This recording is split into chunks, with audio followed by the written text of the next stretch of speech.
Creo que muchos estaréis de acuerdo conmigo cuando digo que Hans Landa, el antagonista principal de Malditos Bastardos o Bastardos sin Gloria en función del país que seáis, es uno de los villanos más terroríficos que he visto jamás. Esta afirmación a muchos les puede chocar porque la idea de terror la adjudicamos a los sustos, a la sangre y al gore en general, pero para mí el terror puede ser algo distinto, puede ser cordial, puede ser educado y puede ser elegante, un terror sutil y silencioso que provoca un efecto 1000 veces más grande que cualquier otro tipo, y creo que Hans Landa es la más viva representación de este terror, porque en cada escena en la que aparece de la película logra cautivar la atención del espectador, permitiéndonos sentir el miedo que sienten las víctimas de sus interrogaciones y generar escalofríos que nos ponen los pelos de punta durante el tiempo que dura su aparición. Y todo esto no es casualidad. Este personaje usa ciertas técnicas para lograr este resultado, algunas que están muy a la vista y otras que están genialmente escondidas, que solo están disponibles para gente como él, personas listas, ágiles mentalmente y sobre todo malvadas, pero no en un sentido clásico de querer acabar con todo y destruir todo aquello que respira, sino malvadas en un sentido retorcido, cruel y depravado. Creo que es por este motivo que a muchos, al menos cuando vimos la película por primera vez, nos costó descifrar a este personaje. Veíamos actos que no entendíamos, escenas que nos dejaban con dudas y palabras que sentíamos vacías, pero nada más lejos de la realidad. Hans no actúa como lo hace porque sí, tiene un conjunto de intenciones, de motivos, de planes que le hacen actuar como lo hace, solo que a primera vista puede ser difícil de comprender. Así que para lograr hacerlo, debemos ponernos en el interior de su cabeza, analizar cada movimiento que realiza y tratar de pensar como lo hace él. Es la única forma realmente de entender al maravilloso villano que es este personaje. Soy Damed Media y hoy hablaremos de la oscura psicología de Hans Landa. Recuerda darle like y suscríbete activando la campanita. Una vez dicho esto, empecemos. Creo que la forma más adecuada de analizar a este personaje es examinar de forma cronológica las escenas en las que aparece, porque la película está estructurada para ir viendo más del personaje y su verdadera personalidad a medida que avanza la historia. Así que vamos a empezar por la escena quizás más mítica de Hans Landa, su presentación. Lo primero que vemos de él es su aspecto. No es un hombre demasiado alto, de hecho es más bajito que el señor Lapadit, pero lleva un abrigo junto a su uniforme que nos indica que es un alto rango de las SS. Ya el aspecto en sí nos transmite una cosa, elegancia. Y es que para quien no lo sepa, estos uniformes fueron diseñados por Hugo Boss, una marca ahora conocida mundialmente por sus lujosos diseños. Estos le dieron al ejército nazi una superioridad estética frente a sus rivales que servía como propaganda ya de por sí, pues tal y como vemos en Hans, daban un aura de elegancia realmente notoria. Además, Landa es muy educado, cordial y formal, se presenta, da la mano y trata con cortesía tanto a sus soldados como a su anfitrión, y siempre con una sonrisa. Pero algo que destaca también es que habla francés casi a la perfección,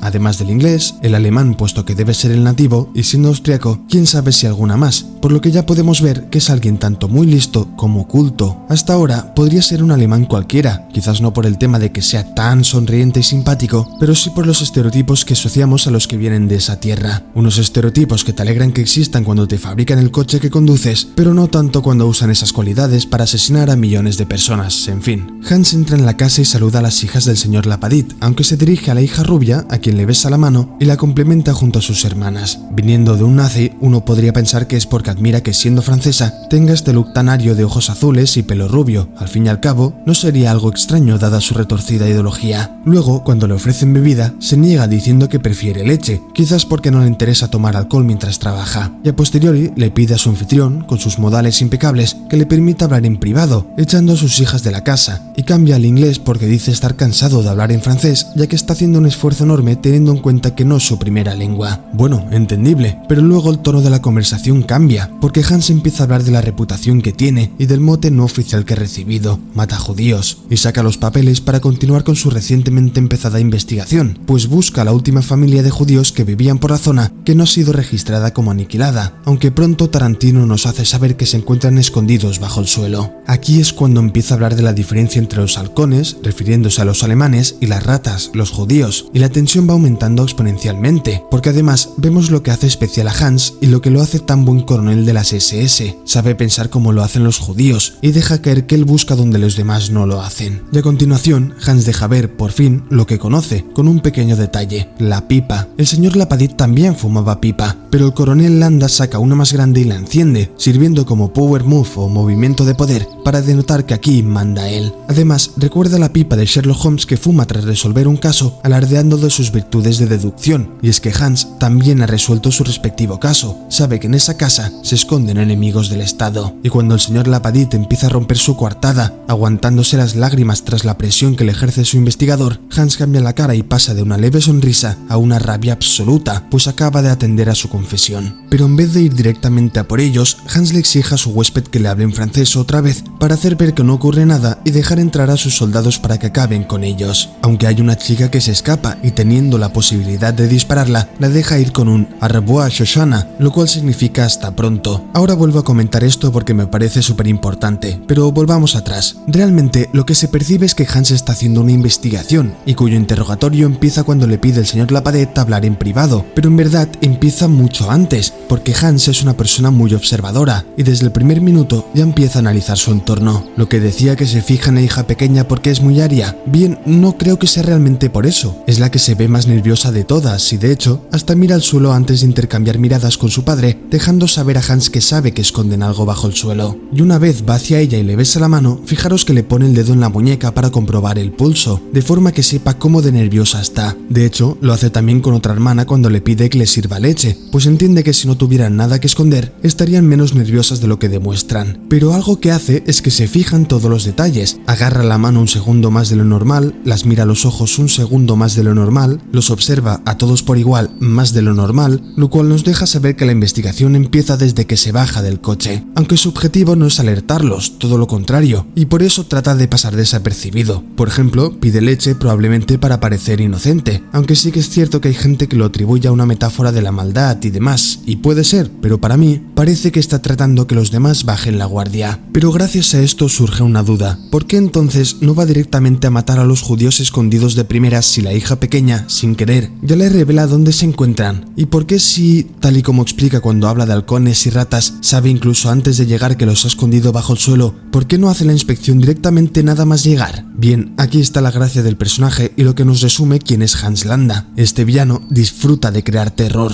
le gusta ver el miedo en el rostro de los demás, le gusta saber que hay gente que teme lo peor en su presencia y le gusta saber que sus actos crean una reputación de ser el mejor en asesinar. Es como un león que juega con la cebra cría que acaba de cazar y que no la mata de golpe porque disfruta verla con miedo. Es un depredador jugando con su presa y le gusta derrumbar sus mentiras y coartadas para que acaben entregando la información que ella conocía desde el principio. Pero además, cada escena en la que aparece está perfectamente coreografiada, en el sentido de que va de menos a más y va introduciendo detalles cada vez más importantes hasta que logra que las víctimas le confiesen lo que quiere. Aunque esto ocurre porque, tal y como dice Tarantino en una entrevista, se siente como en una obra de teatro dando vida a un personaje que él mismo ha creado. Le gusta hacer una performance como si fuese Sherlock Holmes investigando un caso y tratando de descifrar sus incógnitas, pero en vez de para resolver una causa justa, para matar judíos. Lo que está claro es que sabía todo desde el principio, pero decide hacer esta actuación porque quiere poner a prueba sus habilidades, unas que están al orden del día y funcionan de maravilla, y la forma de hacerlo es aterrorizando a los demás. Es por eso que al final deja ir a Shoshana, ya tiene suficiente con salir huyendo llena de sangre de su familia, sabe que está completamente aterrada pensando que su muerte es cuestión de segundos, y no le vale la pena apretar el gatillo porque no logra su cometido, aunque le dice una cosa, au revoir, hasta pronto, haciendo referencia a que se volverán a ver, pues Hans ya ha demostrado que es capaz, una y mil veces, de volverla a encontrar. En esta escena ya conocemos todo lo que nos hace falta saber de este personaje, porque el simple motivo de que nos ponga los pelos de punta cuando cambia de cara, o cuando observa a las hijas un segundo más de lo necesario, o cuando habla de halcones y ratas deshumanizando por completo y con una facilidad sorprendente, ya nos hace saber que estamos delante del personaje que marcará, gracias a sus métodos aterradores, los eventos de esta película. Todos los que han visto esta escena concuerdan con que es de una actuación espectacular, porque logra, a absolutamente todo el mundo, cagarnos de miedo con este tío. Hans no es un personaje que cree este miedo porque sea impulsivo o fácilmente irritable, al contrario, es un personaje con la cabeza fría, calculadora y cuyos movimientos son planificados al más mínimo detalle. Este fue uno de los méritos de Tarantino y donde se distanció de otros directores. Empezó a mostrar a los nazis de más o menos a pie como psicópatas o gente que a su manera tenía valor y sabía lo que hacían. No los ponía como inútiles, como estúpidos incompetentes, quienes solo servían para hacernos reír, ya que eso era ponerse la venda en los ojos y no querer entender cómo hicieron las atrocidades que hicieron. Bueno, Hitler y Goebbels sí que son ridiculizados, en este sentido lo equilibra muy bien, pero muestra a un oficial de las SS como uno podría esperar, alguien cruel y retorcido, pero disciplinado y calculador como lo son los alemanes. Por esto fue tan aterrador y esta escena impactó a tanta gente, porque mostraba el potencial de la crueldad, de la maldad y de la psicopatía, y también porque como espectadores sabíamos que tarde o temprano volvería a aparecer.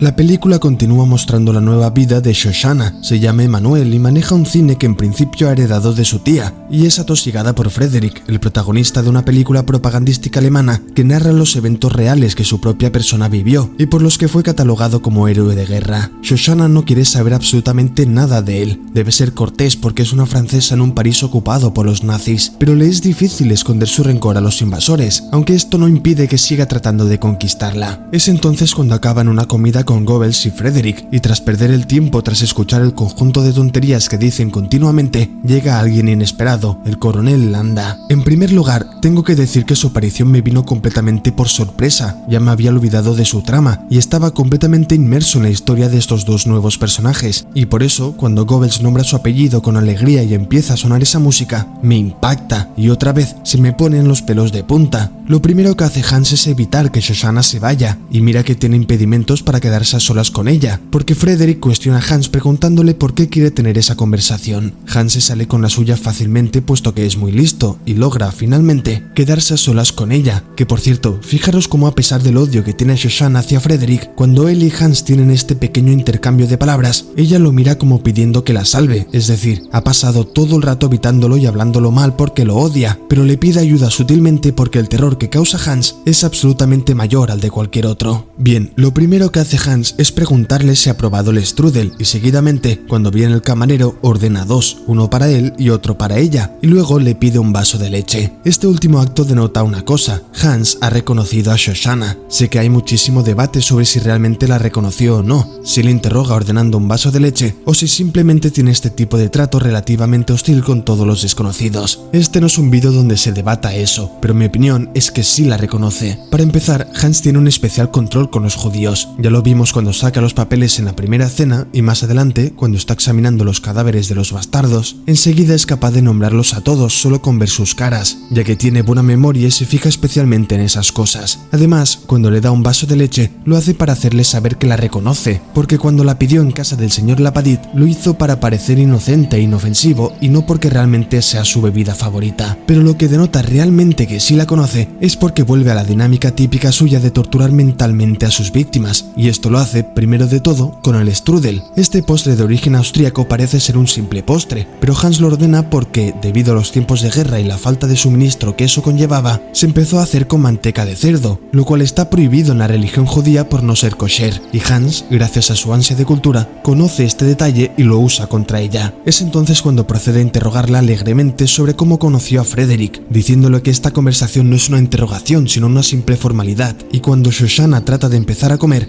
Hans le dice que espera la nata. El motivo de esto es porque también en la religión judía no es kosher mezclar los productos lácteos como la leche y la nata con alimentos de origen animal, así que quiere comprobar si va a mezclarlos cuando le diga de comer, lo cual lo hace porque está aterrada y no quiere que le descubra. De mientras, Hans va haciendo preguntas para ver cómo ha conseguido escaparse de su situación y rehacer su vida, si debe llamarle Emanuel, cómo ha conseguido manejar un cine, cómo murieron sus padres, pero finalmente le dice que quería preguntarle algo y cambia esa misma cara que puso antes de que el señor Lapadit le confesase que escondía judíos, pero dice que se le ha olvidado y la conversación termina aquí, por lo que Shoshana respira fondo luego de que se vaya, porque por fin ha terminado esta pesadilla. Lo que acabamos de ver es a Hans Landa repitiendo la misma escena que la inicial. Es una interrogación, pero aquí no hay ninguna incógnita, conoce absolutamente todas las respuestas a las preguntas que hace, y solo hace lo que hace para generarle miedo. Quiere ver si logra mantener la compostura, si responde de forma coherente estando bajo presión, y ver si se aguanta las ganas de llorar por tener enfrente al hombre que mató a toda su familia. Pero además, quiere ver cómo de rata es en el sentido que explica al principio. Es capaz de comerse el strudel con nata sin ningún tipo de remordimiento y sin pestañear, abandonando uno de los principios que más a rajatabla llevan en su religión. Es capaz de abandonar por completo su dignidad con el único objetivo de sobrevivir. Por supuesto que sí, no porque sea una rata, sino porque como cualquier ser humano, aprecia su vida y no quiere perderla por el simple hecho de tomar las decisiones incorrectas. Aunque esta interrogación termina diferente, porque porque cuando echa esa mirada, que en el pasado ha significado que la tragedia está a centímetros de distancia de llegar, dice que no se acuerda de la pregunta que le quiere hacer, aunque esto no es casualidad.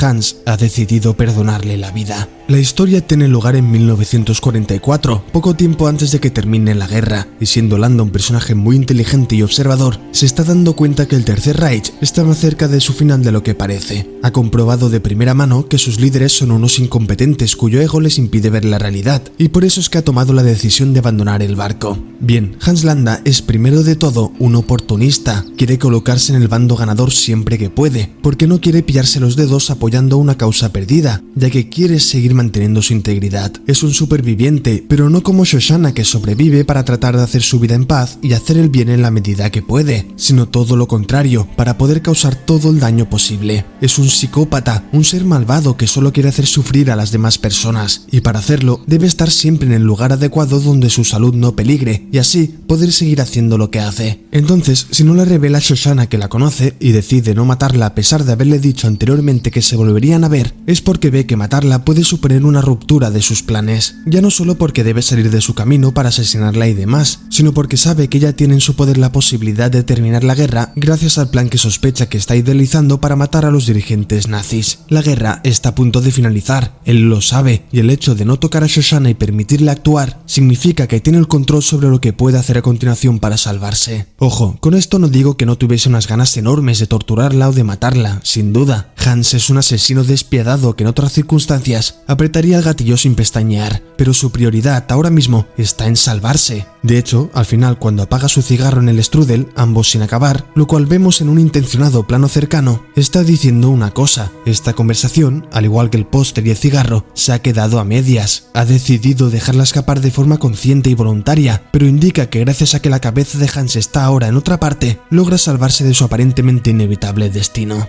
Esto lo podemos ver cuando se reúne con la actriz alemana Bridget von Hammersmark y los bastardos que interpretan a unos italianos. Lo primero de todo que es importante para más adelante es que Bridget dice: «¿Cuánto tiempo, coronel Landa?», haciendo referencia a que se conocen desde hace tiempo. Esto no impide, sin embargo, que empiece a cuestionarla sobre lo que le ha pasado en la pierna, ya que está escondiendo que sufrió una herida durante un tiroteo en el que Hans encuentra su zapato y un pañuelo que lleva su nombre, así que sabe exactamente todo lo que ha ocurrido. Pero esta conversación es bastante diferente a las anteriores, ya que las preguntas de Hans no parecen ir enfocadas a presionar a sus víctimas, sino a reírse de ellas, como cuando Bridget le dice que se hizo daño en la pierna por practicar alpinismo, y Hans acaba riendo a carcajadas por lo que acaba de escuchar. Ve que la escayola está fresca y que no hay ninguna montaña donde ir a hacer alpinismo cerca de París, pero en este caso, Hans está mucho más relajado que en ocasiones anteriores. Esto se confirma cuando empieza a preguntarle a sus acompañantes quiénes son, y tras enterarse que supuestamente son italianos, empieza a hablar en un fluido italiano y a preguntarles cómo se pronuncian sus nombres para reírse de su desastroso y falso acento. Es decir, usa sus tácticas de interrogación típicas en las que ejerce presión, pero esta vez es para generarles miedo e incomodidad,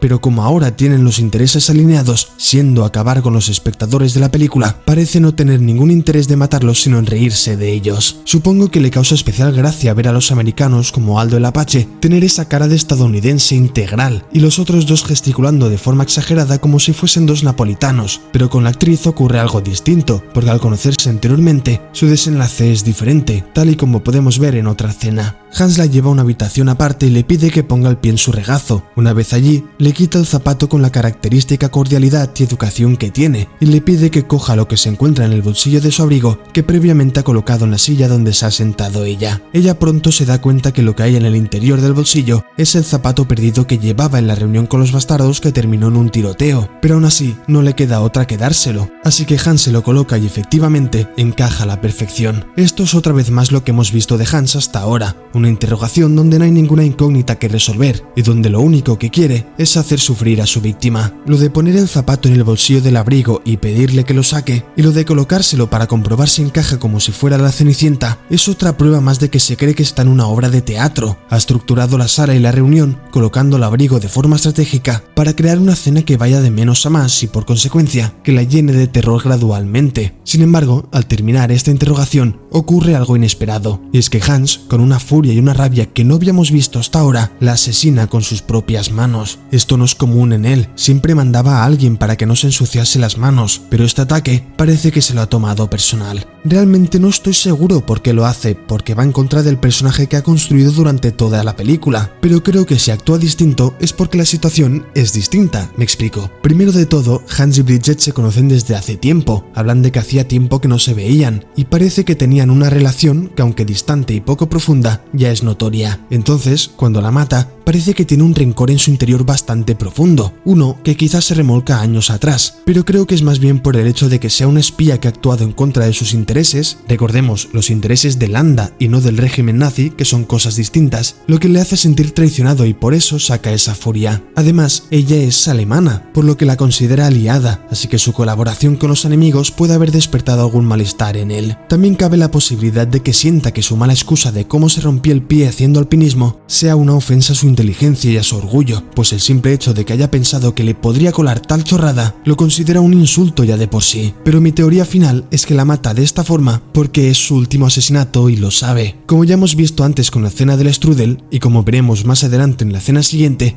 Hans ya está buscando tener un plan de extracción para poder vivir en paz el resto de sus días, por lo que ya no podrá dar rienda suelta a su psicopatía y tendrá que guardar sus manos en el bolsillo. Quizás ve que es su última oportunidad para matar a alguien y lo hace de forma brutal para quedarse a gusto, ya que sabe que no lo podrá volver a hacer. En fin, en esto sí que tengo muchas más dudas que con la escena de Shoshana y el strudel, porque siento que hay muchísimas más interpretaciones aquí. Bueno, este plan de Hans se confirma cuando atrapa a Aldo y su compañero y vemos a un Hans que a pesar de seguir el mismo rol de entrevistador o investigador, su objetivo es muy distinto. Para empezar, dice que no se enorgullece o se avergüenza del mote de matajudíos que le han puesto, siente que no le hace justicia y que a pesar de haber, obviamente, matado a muchos judíos, es un mote inapropiado. Entonces, tras mucha charla que no llega a ninguna parte, Hans les ofrece hacer un trato con tal de terminar la guerra, que es lo que ocurrirá si mueren todos los espectadores del cine y así no verse obligado a ser juzgado por un tribunal judío. Sabe que los soldados americanos no tienen otra opción que aceptar su propuesta porque si no los mata, y por eso está tan alegre, porque una vez más va a salirse con la suya. Le pide al general una pensión militar, beneficios, propiedades, todo lo que se puede pedir para tener una vida cómoda y rica, y lo consigue, porque terminar la guerra va por encima de todas las cosas. Hans está contentísimo, va a librarse de todo lo que ha hecho, pero tiene un problema que ha subestimado, y es que los bastardos sin gloria se mueven por su odio a los nazis. Es por eso que cuando disparan a su compañero, Hans pierde la compostura y por primera vez en toda la película vemos que es él quien tiene el terror en su rostro. Está delante de unos soldados famosos por perseguir a los nazis, quienes, sabiendo que Landa quiere deshacerse del uniforme para dejar enterrados los pecados que cometió en el pasado, van a dejarle una marca para que nadie se olvide de lo que ha hecho, una esvástica en la frente. Me encanta esta escena porque es la única en la que Hans no tiene el control, lo cual se puede apreciar con que lleva la gorra. Cuando es él el que está haciendo la interrogación a personas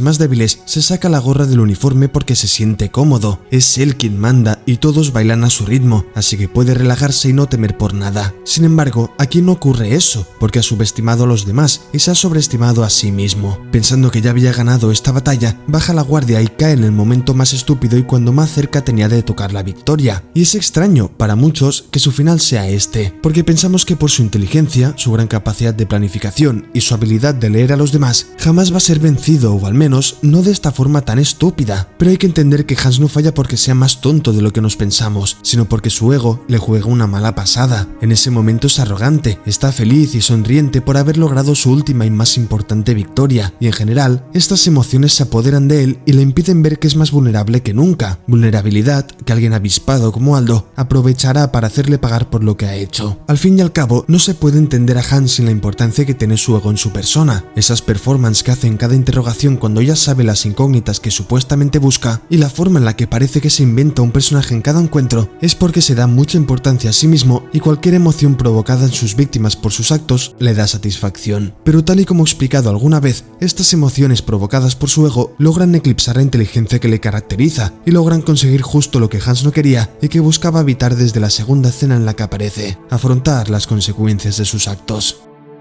La palabra que mejor sirve para describir a Hans es que es un superviviente. Este es uno que es capaz de salirse con la suya, permaneciendo con vida en todas las circunstancias, y lo logra vendiendo a sus amigos y traicionando su causa. El motivo por el que no mata a Shoshana en la cena del restaurante y por qué no revela que los bastardos son espías es porque sabe que ellos son los que van a estar en el lado ganador de la guerra. El Tercer Reich tiene los días contados y la guerra ya va encaminada hacia una dirección, así que lo que tiene que hacer es jugar sus cartas para colocarse en su bando. Para hacerlo, logra conseguir conseguir ese trato gracias a traicionar a los nazis, lo cual sinceramente no me sorprendió en absoluto. Los nazis realmente creían en su causa. Lo vemos con el sargento nazi que renuncia a decirles dónde se encuentran el resto de soldados alemanes, o con Goebbels y los demás continuamente haciendo proclamas nacionalistas. Creen que hacen lo correcto y por eso se dejan el cuerpo y el alma para servir las causas que sus líderes les mandan, porque son nazis y a gusto. Pero Hans en ningún momento es así. Se codea con las altas figuras del régimen y regenta lugares llenos de propaganda, pero no aparenta tener esta afección por la ideología. Sí que es cierto que compara a los judíos con las ratas y parece ser muy pasional al respecto, pero creo que Hans, si es oficial de las SS, no es porque sea nazi realmente, sino porque quiere poder dejar desatada su maldad, y ese puesto es el más adecuado para hacerlo. Hans es un psicópata y por eso no le cuesta nada traicionar a los suyos, porque nunca peleó por ellos, sino que simplemente le ofrecían un espacio donde poder asesinar a tutiplén como su oscura mente le pide. Es decir, no es una víctima de sus circunstancias que por haber nacido en cierta parte del mundo se ve obligado a comulgar con esas ideas y a trabajar para esa gente, sino que escoge y toma la decisión de ir a aniquilar a tantas personas como puedan. Y realmente esto es uno de los factores que lo hacen verdaderamente aterrador, porque a diferencia de muchos soldados rasos, él tenía la opción de participar en esa matanza. Con esto no quiero decir que los soldados alemanes solo seguían órdenes y que fueron víctimas en vez de victimarios o algo así, en absoluto. La gran mayoría de ellos actuaban alineados con sus líderes plenamente encantados, pero sí que es cierto que se sabe que cuando es manejado por otras personas, eres capaz de llegar más lejos de lo que lo harías si fueras autónomo. De hecho, el psicólogo de la Universidad de Yale llamado Stanley Milgram, el cual quedó perplejo por el juicio a Adolf Eichmann, uno de los principales organizadores del Holocausto, quien se escudó en que solo obedecía órdenes, decidió hacer un experimento para probar hasta dónde, los seres humanos, somos capaces de obedecer órdenes sin llegar a plantearnos estas instrucciones. El diseño de este consistía en que los participantes tenían que apretar un botón que provocaba una descarga eléctrica cada vez que otro participante fallaba una pregunta. Además, la intensidad de esta descarga se incrementaba con cada error, aunque no sabía que quien recibía las descargas estaba, en realidad, actuando y no sufriendo ningún tipo de dolor. Bueno, a pesar de que quien recibía las descargas gritaba cada vez más, el 65% de los participantes llegaba a infligir el dolor máximo y solo el 35% paró antes de llegar a este nivel. Muchos seguían a pesar de mostrarse nerviosos, agitados e incluso enfadados, obedeciendo a un experimentador que les pedía que siguieran, con frases como por favor continúe, e incluso no tiene otra opción, debe continuar. Es decir, se puede argumentar que muchos de los que aparecen en la película actuaban condicionados por su entorno, algunos otros también, pero encima, al tener una posición más de poder, acababan disfrutando de tales tareas. Pero la cuestión aquí es que con Hans no hay ninguna duda de que no es ese tipo de personas. El tipo amaba hacer atrocidades, disfrutaba de asesinar a personas, y era su especialidad, como podemos comprobar por la fama que le precede. Pero su forma de hacerlo, con esas interrogaciones donde mira cualquier detalle, donde lleva apuntes y seguramente fotografías para que no se le escape ni una sola persona, es lo que lo hace tan cruel. Esto ya de por sí es terrorífico, pero para mí, lo que lo hace único y diferente al resto de villanos y por consecuencia lo convierte en uno de los personajes más terroríficos que he visto jamás, es que su maldad es elegante, no es impulsivo, no es violento porque sí, exceptuando un momento puntual, y no es sangriento, al contrario, es elegante, cortés y educado. Cuando aparece en pantalla con ese uniforme gris y ese abrigo de cuero, denotando sin ningún tipo de duda que es un oficial de las SS, pero a la vez es una persona muy agradable, nos genera una especie de malestar en nuestro cerebro que nos permite identificar que algo malo va a ocurrir de verdad. Oficial de las SS y agradable son antónimos. Es imposible que sabiendo lo que hicieron, alguien nos pueda considerar compatibles. Y aquí radica la clave de Hans. Es un depredador, un león al que le gusta jugar con sus presas, pero lo camufla siendo callado, tranquilo y caballeroso, y por eso es tan letal. No es extraño que cada escena en la que aparece nos genere una ansiedad tremenda a raíz de la empatía que sentimos por la víctima de turno, porque sabe crear miedo tanto a ellas como a nosotros, los espectadores, a la vez que entrega una actuación formidable digna de cualquier buena obra de teatro. A todo esto hace falta destacar el papel del actor, Christopher Waltz, el verdadero responsable del éxito de la película, diría yo, porque es él quien logra que creemos a Hans Landa. Porque conseguir que un personaje nazi sea malvado no creo que sea difícil. Todos sabemos lo que hicieron, el genocidio, las guerras, las invasiones, pero este tipo de maldad, una maldad hipnótica, que es capaz de convencernos que Hans Landa es el personaje más malvado que existe o ha existido jamás, no la tienen muchos. Porque para mí, Hans ejemplifica un concepto que cada vez más cobra razón. El terror y el miedo no viene con unos sustos y unos chillidos, sino con una sonrisa. Una sonrisa que nos hace dudar, en primer lugar, de sus intenciones y que luego nos retuerce la mente al demostrar que hay una diversión detrás de la destrucción que se está creando. Puede que el análisis de este personaje esté siendo hasta demasiado profundo, pero es que creo que se lo merece. Pocos personajes o villanos hay tan carismáticos e hipnóticos como este, y cuando su modus operandi o planes no están demasiado claros, creo que se merece toda la profundización que toque. Es por todo esto que considero entonces que Hans Landa, el coronel de las SS de Bastardos sin Gloria, es el personaje más terrorífico que he visto jamás. Muchas gracias por ver el vídeo hasta el final, dale like y suscríbete activando la campanita, que quiero empezar a subir más vídeos de este tipo al canal. Y por cierto, déjame en los comentarios qué otro personaje queréis que haga. Nos vemos en el próximo vídeo.